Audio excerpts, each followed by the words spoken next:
The best works of design tell a story. Architects can transform bricks and mortar into spaces filled with emotional presence. Furniture makers can imbue simple and efficient objects with meaning through colour, form and materiality, touching on shared cultural values. And graphic, visual and video designers can engage with narratives through type, character and imagery, building complex story arcs. These approaches help us as people connect with the work, each other and the world around us. This is Monocle on Design.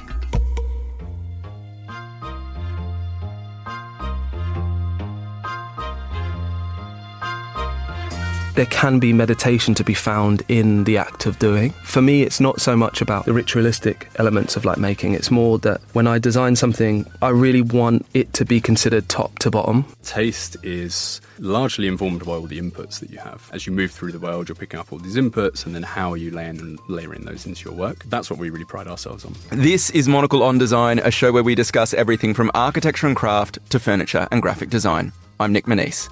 On today's program, how design can tell stories with Andu Masebo, applying graphic design principles to creative strategy with Birch Studios, plus a reflection on 25 years of London's Serpentine Pavilion. All that coming up on Monocle on Design.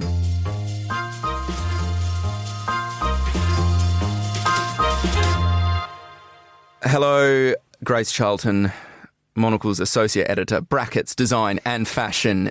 You've been back in London for a few days. This is crazy. Yeah, not quite a week, but maybe 5 days. You'll have a full week in London by the time you jet off to Milan next, is that? Yeah, next stop Milan, and then on holiday to South Africa. But that's a different story. I'm in London, the city we live in.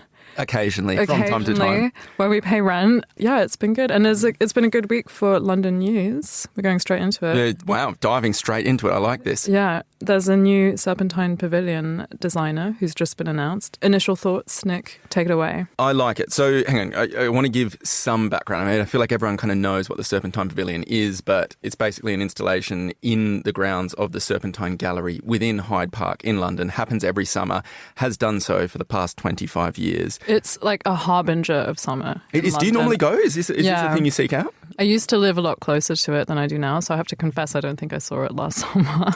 Yeah, no. I mean, this can also be the thing that I find really challenging about living in London. Like, you almost start to take these things for granted, which is why I do actually love our job. It has meant that for the past 5 years I've gone, or 4 years, because I guess there was one funny year, but I basically go every summer and have a look at it for work purposes. So I will be doing the same this year. It needs to be somebody that hasn't done work in the UK capital. So these are names that don't have a building yet in London. Wait, I did not know that. So they might have subsequently have had one. But if you read these names, Zaha Hadid was the first one commissioned in 2000. That is crazy to me that one of the world's biggest architects in the year 2000, I mean, she was probably still considered emerging at the time, but she didn't have a commission in her home city. You've got people like Daniel Liebeskind, Oscar Niemeyer, which I think was pretty cool in 2003, Alvaro Caesar, Rem Koolhaas, or Koolhaus, depending on how you want to pronounce it, Frank Gehry. I mean, it's just like, truly the names go on, Jean Nouvel, Peter Zumthor. I mean, it's kind of crazy, and that's what I think is so exciting about this. But I think and it's hard to know whether these were, I couldn't tell you, I mean, I guess I was a child at the time, but it's hard to know whether these names were really big at the time or if they're just big now. And that's what I often think about, I guess, with the current crop that have been commissioned. Because even in the last couple of years, you've got Lena Gottmay in 2023, for instance. She's blown up massively. But I remember at the time kind of sitting next to her outside her pavilion, just having a chat on her lunch break. Actually, I think the interview might be on Monocle on Design. So it's become a fascinating who's who and who's going to be who, maybe. Tell us about this year's one. I know you threw that at me, but I feel like I gave this big preamble. Run us through it. We both got the renders here. So this year, the studio that was selected is called Lanza Atelier. They're based in Mexico City, and we're looking at the renders. How would we describe? It's sort of a undulating brick wall with a sort of separate pavilion on the other side. Apparently, it's a historic English architectural feature, which is the sort of alternating curves. They're called serpentine walls or crinkle crankle. Oh. Crinkle crankle Crinkle walls. crankle. It feels very English to me. Doesn't that sound English? Also, serpentine walls for the serpentine. Hear me out. Sometimes the solution is right in front of you. I mean, it's almost like do you think they made the link? Obviously they did, but Yeah, I reckon it was slide 1. how quickly did they make the link is what I want to know. Because what I like about this is that I've been harping on about it for recent weeks on this show, like vernacular architecture has been around for ages. I guess I'm seeing it kind of everywhere. I'm traveling a lot to the Gulf and places that I guess are considered emerging markets, and they're all turning back to like their indigenous built knowledge, things that are imbued in it. And I feel like it's never talked about here, but this is awesome to see, like what would be considered an indigenous kind of English knowledge. Granted, it came from the Dutch via the Egyptians, but it's something that is inherent to English architecture. And I think that's what's quite cool, because apparently the serpentine form of this structure means that it can maintain strength whilst being only 1 brick thick, which I think is really cool. So I think it's going to be this kind of really skinny, again, serpentine brick wall emerging from it. That's the description. What's your initial reaction seeing this visually? Renders are always quite hard to get excited about. I don't know, they always look a bit strange, but I'm excited to see it in person and to actually experience it inside. They've got some sort of strange roof structure going on as well. I can see some maybe metal cross beams. But yeah, I just think what's happened actually in recent years, I don't know if you'll agree, Nick, I feel like the Serpentine Pavilion's become a little bit more of a sort of hangout space. And they've started adding cafes and like little bakeries in there. Because I remember interviewing Theaster Gates in 2022 when he designed, I think it was called the Black Chapel. And there was no cafe in there. It was just a sort of space to go and contemplate. And since Lena Gottmay, I think she revolutionised it. She sort of brought in more of a, communal space feel. They were my two. The reason I'm very excited about this, because I think Theaster Gates was my favourite one. I agree. That's the best one. Yeah. It had like a monastic kind of feel. And what I really like is that, I know these are temporary pavilions, but it felt really appropriate for the park. Like it felt like something that I would want there permanently, just to have a moment kind of wandering through. I remember it had this kind of big skylight opening up out to the sky. And it was just this beautiful clad in metal circular structure that just kind of sat really... Gently is maybe not the right word, because it was quite an imposing structure, but it just sat really appropriately, I felt, on the lawn. It wasn't trying to do too much. And I think that was so beautiful. And then once you were inside, it did a lot by not doing too much. I really appreciated the austerity of it. And they also shipped over this big bell, which apparently weighed like a ton or something, from Chicago, which is where Theaster Gates is from. I saw him ring the bell, and I think occasionally, like throughout the summer, they would ring it and they'd have performances in there. I want to ask you though, like we're going to give you the commission. What are you looking for in a pavilion space? Like when you walk into these things, because I think that for me is kind of the key. It's like I know it's temporary, but I want it to speak to the park still. I think I would turn it into like a public library where people can go and like flip through books and maybe exchange books. And I'd organize like a little book club in there. We could also have like magazines for people to flip through, but they're all on chains because I'm worried about, London. People might be stealing this. Are they going to get like really gritty and grimy though? It's really only for 3 months. It's fine. I really struggle with. We work in magazines. I love magazines. I struggle with public magazines. When you're at the hairdressers, do you know? Really? It makes me feel sick. I don't know what it is. They seem to carry the residue of other people. I picture people like licking their tongues and then licking the corner. 100%. The public are animals. I will say that. But I digress. Let's stay in London for our first interview of the show, which is Andu Masebo. Tell us a little bit about him. So Andu Masebo, he's a London-based product designer who's got a background in carpentry, metalwork and ceramics. Oof, he does it all. I know.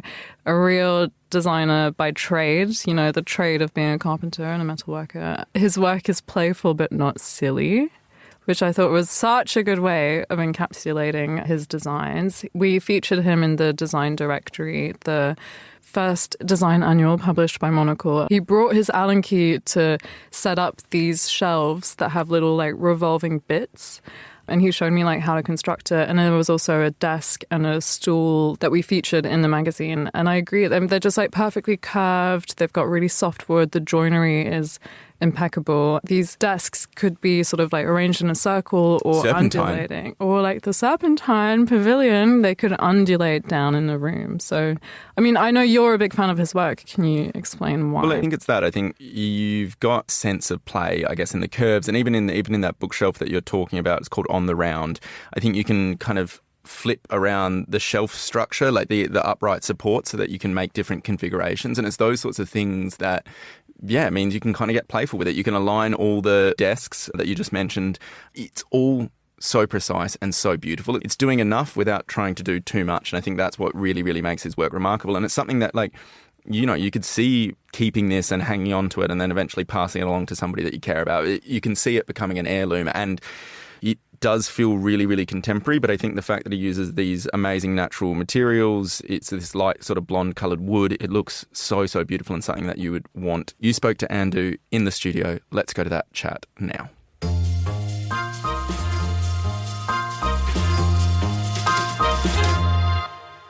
You know, I grew up in social housing and I have really fond memories of my time there, the people that I knew, the way that life plays out in those kinds of places, the kind of connection you have to community and your neighbours. And I think it's rare that that story is told about social housing. It's always looked at slightly like rose-tinted terms from a kind of architectural design perspective of social change. I remember the phase of like tabloid press when ASBOs and chavs were vilified. And I feel like maybe that has a relationship to how we've cherished, upheld, built, you know, new social housing in the country. From my perspective, my experience is very different from the way I hear and see it spoken about in kind of cultural and media. So I guess like I'm not particularly fascinated with the kind of exploration of material or my visual language. I kind of see design as an excuse to like insert myself into the world in some way. And I'm kind of interested in like the places that it can put me in and the conversations that it can bring about. I didn't necessarily set out to work with stainless steel or timber or make a chair even, but I kind of started walking down a road, and the interactions I had in the kind of within the parameters that I set in that project made it make sense that I would use those materials or make that form. So I guess it's resulted in like a body of work that in some ways is slightly varied, but there's kind of like a common thread. A lot of the things I do are quite simple in lots of ways. Simplicity is the hardest thing to do well, often, I find. How I look at my kind of approach to like a project is you have to kind of establish a set of brackets. So the brackets are kind of the parameters of what that project is about. The reason for those brackets are to kind of like put yourself into situations where you interact with people. If things are too free, you can't really do anything. You know, like there's this kind of like scariness of the blank piece of paper. So I feel like if you kind of set the preconditions for a project, it could be like, I'm going to find out what all the local shopkeepers think of the way things are changing in the area. It could be, you know, I've done projects where I've followed a bus route or started off by disassembling a car. And the kind of point is that you kind of set this task or this process of investigation. It's important that that investigation is free enough for you to be able to learn from that process, so that the things that you make and the kind of output that comes from that project, you filter through those interactions, observations, people you've met, places you've gone, and that the kind of outcome, you know, for me, it's not my opportunity to express myself. It's kind of like a way of distilling or making sense of the process of the project. It's so cool that you're like based in London and work with people who also manufacture in London. I feel like that's sort of a dying aspect of the city, perhaps. But how important is it for you to like have a really hands-on approach and be an actual maker, designer, not just someone who's drawing stuff? Yeah, there can be meditation to be found in the act of doing, but for me, it's not so much about like the ritualistic elements of like making. It's more that when I design something, I really want it to be considered top to bottom. So I want as much as like the intention for the overall object to be considered, but also the way the bolts connect the feet that like interface with the floor if I'm making a chair, or how the thing is assembled and disassembled. For me, I want that to be part of the object itself and not an afterthought. So it kind of requires you to like go through the motions of making the thing to like really understand the process of how it comes together. So I think it's sort of important for me to maintain that to an extent, but I'm also aware that like what I do now isn't very scalable, in the idea that like, you know, if you're making all the things that you design, you have to sell them at like a really high price.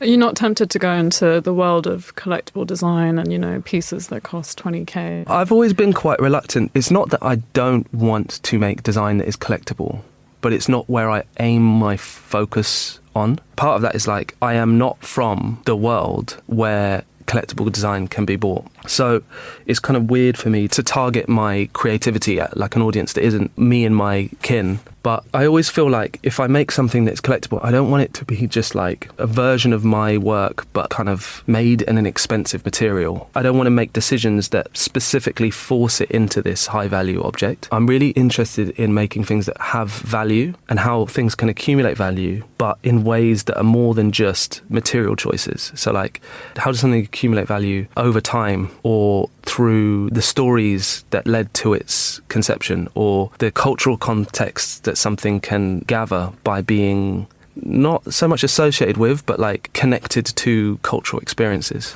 Collectible design is on the rise, and I've noticed that's sort of where the design industry seems to be going at the moment. But what do you hope to see in the design industry? I think one of the reasons why collectible design is on the rise is because there's like very little to bridge the gap from postgraduate emerging designer to established designer working with manufacturers and galleries. So there's something of the kind of economics of collectible design that mean if you make one of something in probably a small space, you can achieve something really significant in collectible design. It's very hard to make stuff at scale while you're emerging. And I think that's probably always been the case to a point, but I think in the last 20 years, it's become more significant.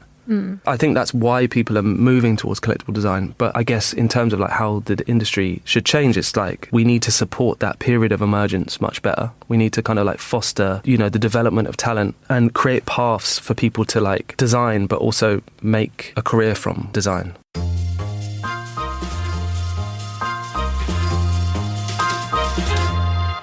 That was Andu Masebo in conversation with Grace Charlton, who is, of course, in the studio. We're going shopping. You're doing this in person because I know this is key to your 2026 resolution. So you've gone into a shop. You're going to buy one of Andu's works. Are you taking the bookshelf? Are you taking the desk? Or are you taking the stool? And why? Definitely the bookshelf. I could just see that in my living room, stacked with French literature.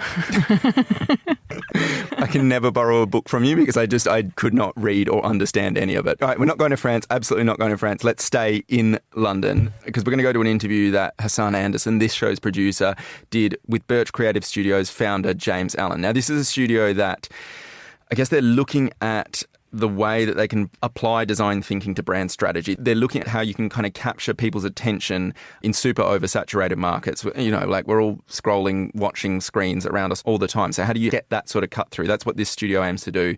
Their campaigns are fun. They've had the actor Matt Smith read poetry in the back of a London taxi. I mean, are you reading poetry in the back of a London taxi? No, I like to meditate when I'm in the back of a taxi. Also, I get really car sick if I look at my phone or anything. You have those little moving dots on your screen that stop. Yes, actually, a design hack for people who get car sick. You can go into the settings of your iPhone. You can sort of turn on these little dots, these motion dots that move as you move so that your brain registers the direction in which your body is moving and you feel less car sick. And honestly, it's changed my life because now I can answer emails in the back of a cab. They're called vehicle motion cues. I find I just kind of tough it out and get out feeling crook. So maybe I need to install them. Enough from us. Let's go to Monocle's Hassan Anderson, who sat down with the founder of Birch, James Allen.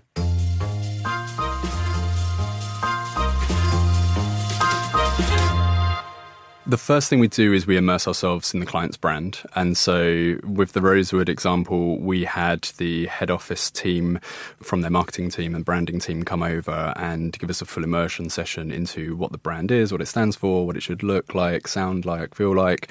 And we really try to live that ourselves. And so, as we've mentioned, we operate within the luxury space and globally as well. And so we very much embed ourselves within that world, and then we try to essentially add a new layer of elevation to that. So you live luxuriously for a whole week straight, method acting style, really put yourself through the trenches of luxury. As far as the bank account allows us. Well, I think the example of the Chancery Rosewood is potentially interesting here, that we didn't want them to show up like any other hotel brand. And luxury hospitality is a fascinating sector and it's going through a lot of change. Hospitality marketing playbook can be quite stale, falling back on the same cliches. And with the Rosewood, we really wanted to challenge this. Thankfully, the client was very open to us challenging this as well. They're a very young and dynamic team. Globally as well, they're a very young and dynamic team. And as you would have probably just seen, that they've just launched their rebrand. It's been very well received. The graphic design and design thinking generally is hugely important to elevating a brand. But What's the approach Birch takes to its design, and how do you try and set yourselves apart in a world saturated with images, pop-ups, brand activation, all of these things that are constantly competing for our attention today? I'm classically trained, if you like, in typography, and so we were always taught that it's the smaller details, the nuances. We were quite literally told when we were learning at university how to graphic design and how to set typography, that these small tension points really matter. We had a task at university that I remember very distinctly. We had these white square pieces of paper with black circles, and these very small black circles, and you had to place the circle in the square. There was no correct answer, obviously, to this, but it was about creating tension points on the page. And so all of these ways of thinking, which I don't think these types of things exist anymore in university, at least I've not come across any recent graduates that are setting typography by hand, kerning by hand, and playing with form and function in the way that we had to. These things really underpin what we do. We're really in the details, but the best details are the ones that go unnoticed because they fall into the background, but you kind of can't put your finger on it, but you know it's right. And I think fashion brands get this really correct. You look at Loewe and Jacquemus and people like this, these brands, which we look to a lot when we're doing our social media content for the likes of Chancery Rosewood, they have something that a lot of people can't place their finger on that just clicks, and that's a sense of taste. And taste is largely informed by all the inputs that you have, right? As you move through the world, you're picking up all these inputs, and then how are you layering those into your work? That's what we really pride ourselves on. And that's what we call elevation, is we take a brand and we give them the sense of taste. In an increasingly competitive market, where do you see the future of creative strategy going? Can we expect bigger and bigger moves, bigger things, bigger stunts? I think it depends who you're talking to. Go back to Mischief as an interesting art collective in America, or Uncommon Creative Studio here in London and New York. A lot of what they do is balancing act between beautiful creative but shock tactics as well. So they released their most popular project, I believe, for New York was this thing called Rat Boot, where they essentially went to New York Fashion Week with a great big boot that had a metal cage underneath it and rats inside it. And that was their most prolific piece of work that they've ever produced. But then at the same time, they're producing British Airways out-of-home adverts. So I think it depends who you're talking to and how you're talking to them. I think for the ultra-high net worths, you need to have a certain taste level. I think going out into the world of shock tactics at the ultra high net worth end of the spectrum probably won't work, but it's a balancing act. It really depends who you're talking to. I don't know if creative's going to get bigger. There are these shock tactics that are perhaps more traditional advertising, and I think people are becoming a little bit less susceptible to them. I think people want quality and authenticity, especially in the world of AI. So let's talk about the notion of quality in Birch as a brand, because you guys are brand builders, you're experts at creating strategies for brands to expand, get more attention, get more of the market that they're after. In a way, you're also building the Birch brand itself, and the idea of luxury and quality and high esteem is part of what you do. Is that something that Birch is going for in that sense too, in terms of brand building for itself? Absolutely. I don't think we necessarily set out to do that intentionally. It has just been a kind of compounding of the work that we've been doing for the past 17 years. But we are very much aiming to become the global agency that's recognised as where you go for connecting ultra high net worth consumers with luxury brands. I think your example of Chanel's great, and obviously Hermes, these types of brands that have been around for generations, but you only have to say their name and you immediately think of quality, right? And so everything we do within the luxury space has to tie back to quality and craft. And this is where we back onto the conversation we were just having about, is creative strategy work going to become bigger or more impactful? I think everything does stem back to craft and will become more and more important, that craft is at the essence of everything that you do. And these brands like Chanel have that at their heart. And I'd like to think that Birch has that very much at its heart too. Is there a sense in which the creatives behind brand strategy today are approaching the ad space like it's a sort of art or design object to be appreciated in and of itself beyond the metrics and sales? It's a really fascinating space. We've mentioned Mischief a couple of times and Uncommon Creative Studio under Niels Leonard's direction. They do a lot of this. I was recently having a conversation with Niels Leonard and I asked him, if you could start again, how would you approach what you do now? And he said he wouldn't actually start an agency. He would be invisible, he would disappear, and essentially act as almost art performance. I don't know how that works in reality, but it's an interesting concept. And I think brands like Mischief that we've mentioned a couple of times do that. You don't really know who they are and you don't know what they're going to do next. And they've started doing brand collaborations and they're kind of all a bit bonkers. Mischief did a collaboration with Mercedes-Benz recently where they produced tables and chairs out of car parts and then auctioned them off for crazy money. You can see brands starting to experiment in that space, and luxury brands. I mean, I suppose Mercedes-Benz would be considered a luxury brand, teaming up with an art collective in New York to produce one-of-one items. The problem that you need to be careful of, and we're trying to be careful of this as we build Birch as a brand, is not to become a brand that slaps its name on a product, right? That's not luxury. Luxury has to have a true craft and quality essence to it. Otherwise, I think you can kind of burn fast and bright, but fade away.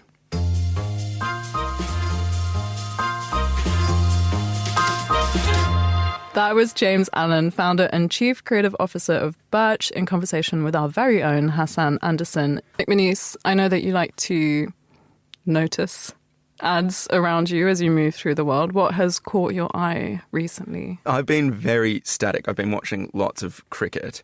Right, is cricket on at the moment? It's just wrapped up at the Ashes. It was all I did for 20 days, basically. We won. Australia beat England, and that is really important and quite comprehensively in the end. I want to talk a little bit about the ads I've been watching. Realise there are two things. I either want something that's just tangentially related to a product but super entertaining, or I want really earnest content. So there's this ad with Australian cricket captain Pat Cummins, sponsored by Gillette. And it's him shaving his face in a bathroom that is very clearly a television studio. And for some reason, that just does absolutely nothing for me. Well, not even for some reason. I know exactly why. It's because it's so unrealistic and so uninspiring. I want something earnest. Like, I would rather see Pat Cummins shaving his face in his own home. Like, I want to see his bathroom. I want the Apartamento magazine take on Pat Cummins shaving his face. That might actually get me to use a Gillette razor. I want to see some element of reality in it. The other one is I either want that or I want pure entertainment. So Toyota has these amazing ads where they recreate legendary sporting moments really, really badly. Two comedians and like the famous sports person that was in it. It has nothing to do with cars other than like Toyota is for legendary moments. And I just really like that because it's kept me entertained. It's stuck in my head. This is a series that they've had ongoing for a number of years. I think that's what I want. So I either want something really earnest and real, or I want something just that is pure entertainment value. There is something to this. We're not idiots. I feel like so many brands are still selling to us like consumers are stupid. Is that fair? I don't know. Yeah, I know what you mean. Maybe I'm just tech savvy, but I have ad blocker on my computer. So I actually disable a lot of ads. I don't see that many. I'll like notice them on the tube. And if I'm watching Now TV or something, they'll come up. When I go to the movies, I'm actually excited to see ads because I've purged them so aggressively out of my life. But this is the fascinating thing. I watch cricket for a couple of months a year and it's my way back into Australian culture. I've been living over here for 7 and a bit years and it's like I feel so... You don't realise how much ad culture plays into daily life. Yeah. Because sometimes I also feel out of step in the UK because I don't watch any television here and I'm also the same as you. I'm like completely... I've got ad blocks on everything online, so I don't see anything. And you realise that, you know, even growing up, I remember being a kid in school and everyone's referencing the same ads that we saw on television, perhaps more than the TV shows, because they're written to be catchy. They're kind of written to stay in our heads. Yeah, this is going to make you cry, but as an Australian who didn't grow up in Australia, I remember my dad showing me like Bundaberg rum,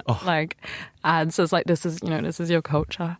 This is the cultural education you need. Like, you need to understand these references, okay? It is super important. I mean, like alcohol ads in Australia, there's a series with Victoria Bitter, which is, and you know... another great... They're playing into stereotypes as like, you know, blokes just want to go on holiday with their mates, not the old ball and chain. But it's basically an ongoing series, like a heist series of ads of these guys trying to find ways to end up on holiday together with their wives. But it's still, you know, having a little bit of boy time. So it is funny that those sort of things kind of like ingrain and shape our culture.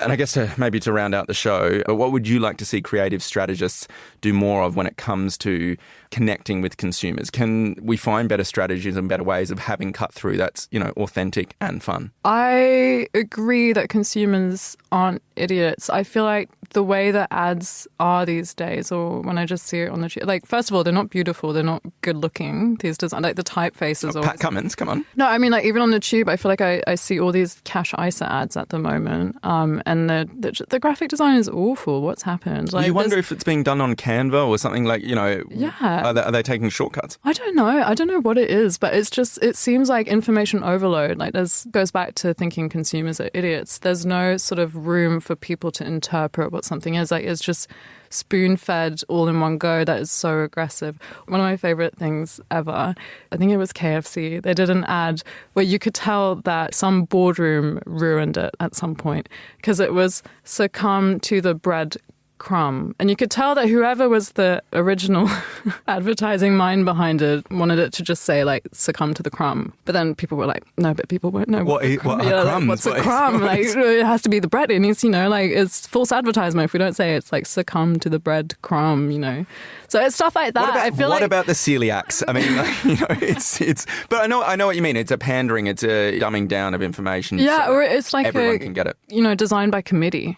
Yeah, truly. Perhaps. Maybe that's a nice point to leave this on, leave our listeners to think about. That is all for today's show. If you enjoy print, then do pick up a copy of Monocle magazine as well. It's on all good newsstands now. Today's episode was produced by Hassan Anderson and edited by Elliot Greenfield. I'm Nic Manise. I'm Grace Charlton. Thank you for listening.